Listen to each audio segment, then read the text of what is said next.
بہت ساری قرآن پاک کی صورتوں میں قیامت کا ذکر ہے، مگر بہت ہی مختصر اور جامع اگر میں کہوں تو سورہ قاریہ میں جس طرح ڈیفائن کیا گیا کہ وہ ایسا دن ہوگا کہ جس دن پہاڑ روئی کے گالے کی طرح اڑ رہے ہوں گے، لوگ پھیلے پتنگوں کی طرح بھاگ رہے ہوں گے۔ یوم یکون الناس کالفراش المبثوث وتکون الجبال کالعہن المنفوش۔ اور اس کیفیت میں، یعنی پہلے قرآن نے سینیریو بیان کیا کہ معاملہ کیا ہوگا، خوف کتنا ہوگا، پھر اعمال کی بات کی کہ اعمال تولے جائیں گے۔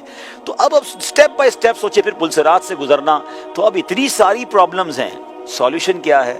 سبحان اللہ، بریلی کے تاجدار ہمیں سمجھاتے ہیں اعلیٰ حضرت کہ ٹھیک ہے پیاس لگے گی مگر ٹھنڈا ٹھنڈا میٹھا میٹھا پیتے ہم ہیں پلاتے یہ ہے۔ ٹھیک ہے نامۂ اعمال تولے جائیں گے مگر اپنے کرم سے ہم حلقوں کا پلہ بھاری بناتے یہ ہیں۔ ٹھیک ہے پل صراط سے گزرنا ہے مگر سلم سلم کی ڈھارس سے پل سے پار چلاتے یہ۔ ماں باپ چھوڑ دیں گے تو ماں جب اکلوتے کو چھوڑے آ کہہ کے بلاتے، یعنی سمجھ یہ آتا ہے کہ ہر پرابلم کا سولوشن جو ہے سرکار دو عالم علیہ السلام کی ذات میں ہے۔ اب جو ان کے قریب ہو گیا، پیاس لگے گی آقا کے ساتھ ہوگا، وہ جام کوثر پلا دیں گے۔ پل صراط سے گزرنا ہوگا، وہ گزروا دیں گے۔ اعمال نامے ہلکے ہو گئے تو اپنے کرم سے بھاری کر دیں گے۔ تو یہ قریب ہونا actually the need of that time, قیامت کے دن ہم سب کے لیے ضروری ہے کہ ہم نبی پاک کے قریب ہوں۔ اور ایک اور میں عشق والی بات کروں اشفاق بھائی، ایک شعر بچپن سے سن رہے تھے مگر میں ایک بار وہ روایت پڑھ رہا تھا قیامت کے حوالے سے، تو اس میں آیا کہ جو نبی پاک علیہ السلام کو لواء الحمد عطا کیا جائے گا نا، یہ سینکڑوں میل، یعنی اگر گھڑ سوار گھوڑا دوڑاتا رہے تو سینکڑوں میل جتنا فاصلہ طے کرے گا، یہ اتنا بڑا پرچم ہوگا۔ اچھا اب اتنا بڑا پرچم ہوگا تو میں پھر سوچنے لگا کہ مینا کے اندر جو گئے حج پر گئے ان کو پتا ہے کہ وہاں جب لاکھوں لوگ ہوتے ہیں نا تو ان کو اپنا خیمہ تلاش کرنے کے لیے اوپر ایک بڑا سا بلون لگا دیا جاتا ہے، بڑا سا پرچم لگا دیا جو دور سے بتاتا ہے کہ یہ ہمارا خیمہ ہے۔ تو یہ تو 25 لاکھ لوگوں کے لیے حال یہ ہو جاتا ہے، وہاں تو اربوں 8 ارب لوگ تو ابھی ہیں، دنیا میں اربوں خربوں لوگ آئیں گے، سارے وہاں ہوں گے۔ تو what is the way to find رسول پاک علیہ السلام؟ ہم پتہ نہیں کس کونے میں ہوں گے، تو کہاں سے ڈھونڈیں گے؟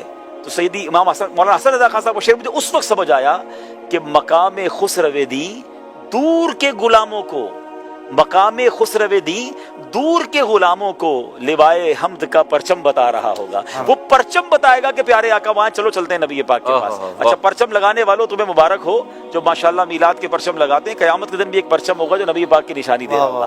اب پیارے آقا کے قریب ہونا کتنا ضروری ہے پہلے یہ سمجھ لیں، اور اب آتے ہیں کہ سبحان اللہ خود نبی پاک علیہ السلام فارمولہ دے رہے ہیں، کیونکہ یہ بات طے ہے کہ جب ہزاروں کا مجمع ایک بندے سے ملنا چاہے تو کوائٹ امپاسبل ہو جاتا ہے۔ تو جب اربوں لوگ ہوں تو کون قریب ہوگا؟